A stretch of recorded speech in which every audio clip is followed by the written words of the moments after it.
La nuit tombe, le désespoir des disciples. Le monde semble froid. Les Romains ont exécuté leur bien-aimé Jésus. Il est parti. Ses disciples sont dispersés, le cœur lourd de chagrin. Comment leur maître, leur Messie, pouvait-il être parti? Leurs espoirs n'étaient-ils que des illusions? Était-ce la fin? Les disciples se serrent les uns contre les autres, enveloppés de peur et d'incertitude. Le monde semble avoir perdu sa lumière. Pierre, autrefois si audacieux, est maintenant rongé par la culpabilité. Il a renié Jésus 3 fois. Le poids de sa trahison l'écrase. Marie-Madeleine pleure au pied de la croix, ses larmes témoignant de la profondeur de son chagrin. Leur espoir, si récemment flamboyant, n'est plus qu'une braise vacillante menacée par les vents du désespoir. À l'insu des disciples, un événement capital se déroule. Ils ne savent pas que quelque chose de monumental est en train de se produire, caché dans les ombres. Jésus, dans son esprit divin, descend dans les profondeurs de l'enfer. Il brille d'une lumière céleste, illuminant les ténèbres autour de lui. Ce n'est pas un voyage ordinaire, c'est une odyssée extraordinaire, une quête qui défie l'entendement humain. C'est une mission de salut, une conquête sur la mort elle-même. Jésus est déterminé à triompher de la mort et à apporter la vie éternelle. Il s'aventure au cœur des ténèbres, un lieu où les âmes des défunts attendent leur destin. Ces âmes sont en suspens, espérant une délivrance. Les justes des temps anciens, ceux qui ont vécu et sont morts selon la loi de Dieu, sont prisonniers. Ils attendent patiemment leur rédemption. Ils aspirent à la rédemption, à l'accomplissement de la promesse de Dieu. Leur attente est empreinte d'espoir et de foi. Ils sont restés fidèles, même dans la mort. Leur loyauté envers Dieu n'a jamais vacillé, même dans les moments les plus sombres. Maintenant, leur Sauveur vient les délivrer des griffes des ténèbres éternelles. Il est leur lumière et leur espoir. Jésus, Jésus, mes enfants, je suis venu pour vous libérer. Votre temps d'attente est terminé. Votre foi n'a pas été vaine. Chaque prière, chaque espoir, chaque moment de foi a été entendu. La descente de Jésus aux enfers n'est pas une défaite, mais l'acte ultime d'amour et de sacrifice. C'est un geste de compassion infinie. Il est le berger qui recherche sa brebis égarée, la lumière qui perce les ténèbres. Il est venu pour ramener chaque âme perdue à la maison. Une lueur de lumière perce l'obscurité oppressante de l'enfer, apportant une lueur d'espoir dans un lieu de désespoir. Les justes, qui attendent patiemment depuis des générations, sont saisis d'espoir. Leur foi inébranlable les a soutenus à travers les âges. Serait-ce le Messie, celui qui leur a été promis? L'espoir renaît dans leur cœur fatigué. Parmi eux se trouvent Adam et Ève, le visage marqué par le poids du péché originel. Leur histoire est celle du commencement de l'humanité. Il y a Abraham, le père de leur foi, et Moïse qui a conduit leurs ancêtres hors de l'esclavage. Ces figures emblématiques représentent la foi et la libération. Jésus, Jésus. Je ne vous ai pas oublié. Aujourd'hui, vous êtes libres.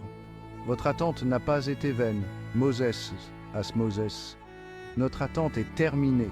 La promesse est accomplie. Le moment tant attendu est enfin arrivé. Noah, Noah. L'arche du salut est arrivée. Réjouissez-vous, la délivrance est à notre portée.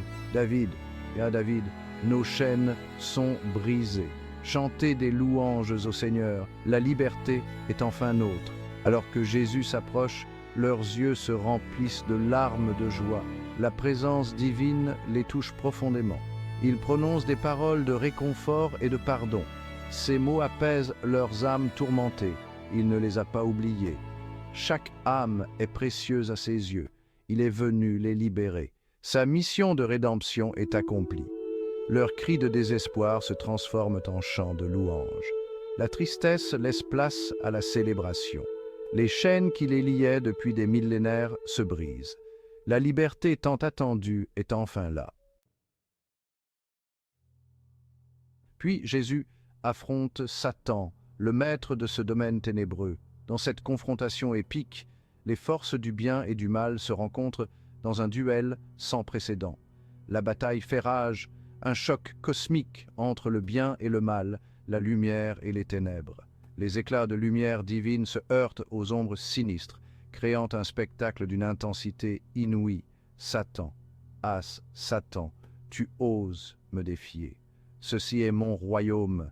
Ici, je suis le maître absolu, et tu n'es qu'un intrus. Jésus, Jésus. Ton règne s'arrête maintenant. L'amour et le sacrifice triompheront toujours. La lumière de l'amour est plus puissante que toutes tes ténèbres. Satan, dans son arrogance, croit avoir gagné. Il a vaincu d'innombrables âmes, les tentant avec des promesses de pouvoir et de plaisir.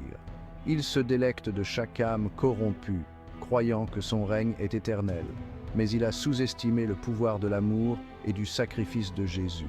La présence de Jésus, emplie de lumière divine, affaiblit l'emprise de Satan sur les âmes prisonnières de l'enfer. La lumière divine pénètre les ténèbres les plus profondes, apportant espoir et rédemption. Ses paroles, remplies d'autorité et d'amour, ébranlent les fondements mêmes de ce royaume infernal. Chaque mot prononcé par Jésus résonne comme un coup de tonnerre, ébranlant les murs de l'enfer. À chaque âme libérée de son emprise, le pouvoir de Satan diminue. Les âmes, autrefois enchaînées, retrouvent leur liberté et leur lumière intérieure. Jésus, voici, les portes de l'enfer ne prévaudront point. La lumière a triomphé des ténèbres et l'amour a vaincu la haine.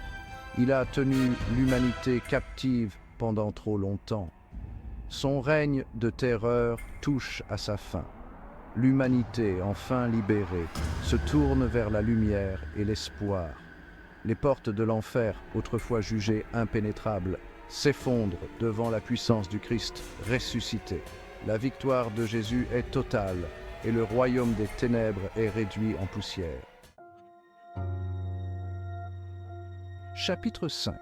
Un tombeau vide, des murmures de résurrection. Tandis que ces événements monumentaux se déroulent dans le royaume spirituel, les disciples restent inconscients. Ils sont consumés par le chagrin, leurs esprits anéantis. Ils ont été témoins de la mort brutale de leur chef.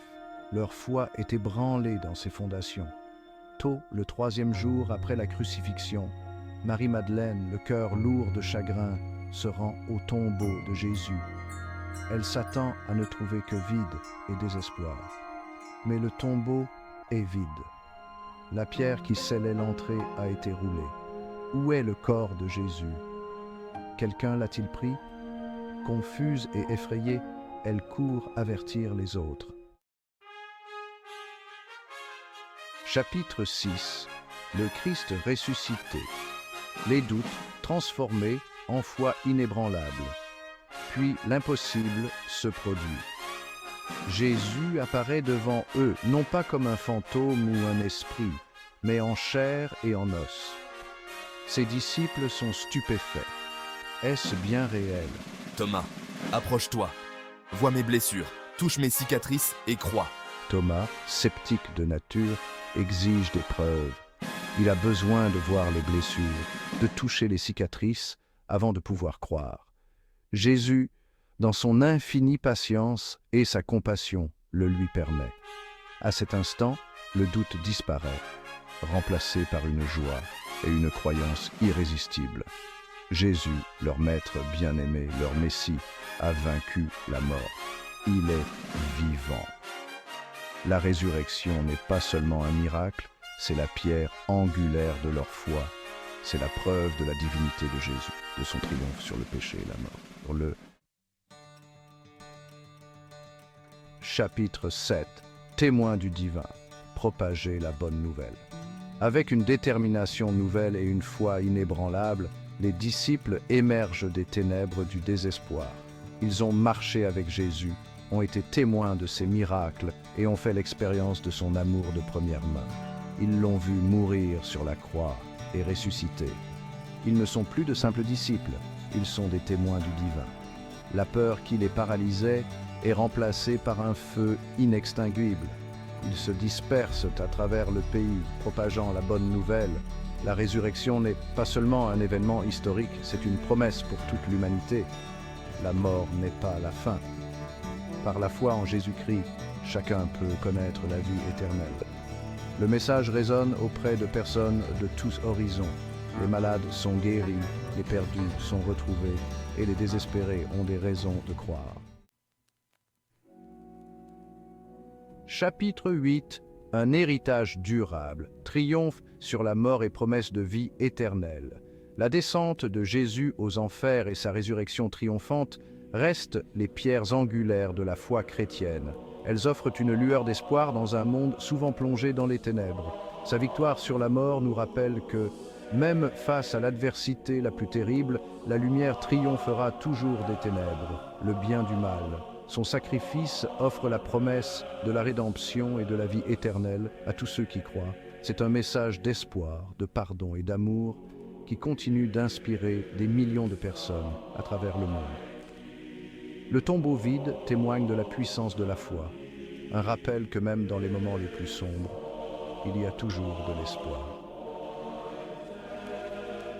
La résurrection est une promesse que la mort n'est pas la fin, mais un nouveau commencement.